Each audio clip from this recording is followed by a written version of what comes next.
اللہ کے نام سے شروع جو بڑا مہربان اور انتہائی رحم والا ہے، اور حضرت محمد مصطفیٰ صلی اللہ علیہ وآلہ وسلم کی ذات بابرکت پر بے شمار لاکھوں کروڑوں درود و سلام۔ آپ رضی اللہ عنہ کا اسم گرامی عثمان ہے اور کنیت ابو عبداللہ اور ابو عمرو ہے۔ آپ رضی اللہ عنہ کا لقب ذوالنورین ہے۔ آپ رضی اللہ عنہ کے والد عفان ابن ابی العاص اور والدہ اربا بنت قریظ ہیں۔ آپ رضی اللہ عنہ کا سلسلہ نسب عبد مناف پر حضور نبی کریم صلی اللہ علیہ وآلہ وسلم سے جا ملتا ہے۔ آپ رضی اللہ عنہ کی نانی ام حکیم بعیدہ جناب عبد المطلب کی بیٹی اور حضور نبی کریم صلی اللہ علیہ وآلہ وسلم کی سگی پھوپھو تھیں۔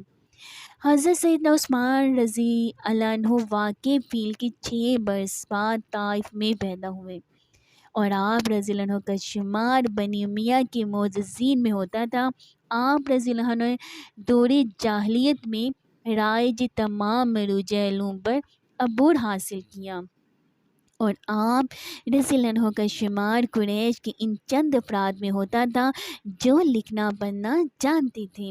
آپ رضی اللہ عنہ نے اپنے خاندانی پیشے تجارت کو اپنا روزگار بنایا، اور آپ رضی اللہ عنہ ابتدا میں اپنا سامان تجارت لے کر دیگر ممالک کا سفر کیا کرتے تھے۔ حضرت عثمان غنی رضی اللہ عنہ ابتدا سے ہی اپنی فیاضی اور سخاوت کی بنا پر شہرت رکھتے تھے، اور اسی لیے غنی کے نام سے مشہور تھے۔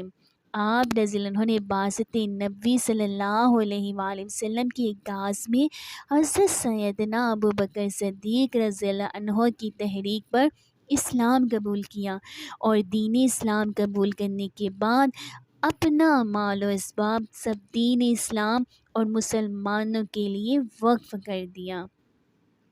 آپ رضی اللہ عنہ کی نیک اعداد کی بنا پر حضور نبی کریم صلی اللہ علیہ وآلہ وسلم نے 2 صاحبزادیوں حضرت سیدہ رقیہ اور حضرت سیدہ ام کلثوم رضی اللہ عنہ کا نکاح یکے بعد دیگرے آپ رضی اللہ عنہ سے کیا تھا۔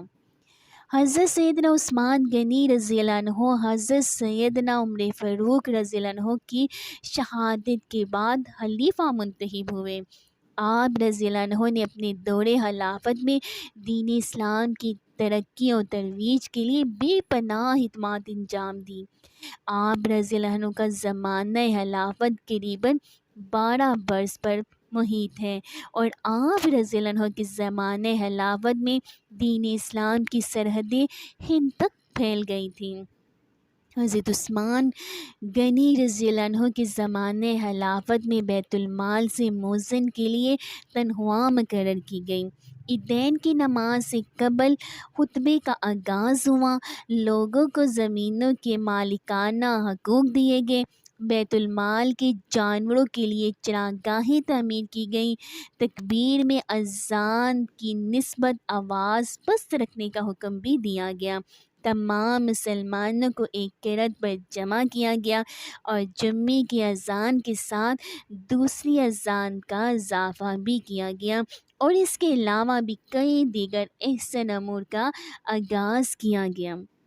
حضرت سیدنا عثمان غنی رضی اللہ عنہ کو 18 ذی الحجہ بروز جمعہ 35 ہجری کو شرپسندوں نے شہید کیا۔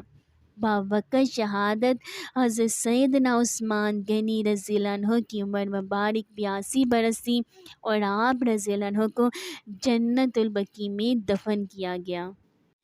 جان دی پر گوارا نہ ہوئی دوری طیبہ، جان دی پر گوارا نہ ہوئی دوری طیبہ، وہ حب نبی خدمت دین میں رہے سرشار، سبحان اللہ۔ اگر آپ کو میری ویڈیو اچھی لگے تو پلیز اس کو لائک کریں اور میرے چینل کو سبسکرائب کریں، اور میں دعا کرتی ہوں کہ آپ جہاں کہیں بھی ہیں ہمیشہ ہنستے رہیں، مسکراتے رہیں، سدا شاد و آباد رہیں، اور اللہ پاک نے ہمیں ایمان والی زندگی دی ہے، اللہ پاک ہمیں ایمان پر موت بھی عطا کریں، آمین ثم آمین۔ اور ملتے ہیں پھر آپ کے ساتھ نیکسٹ ویڈیو میں، فی امان اللہ۔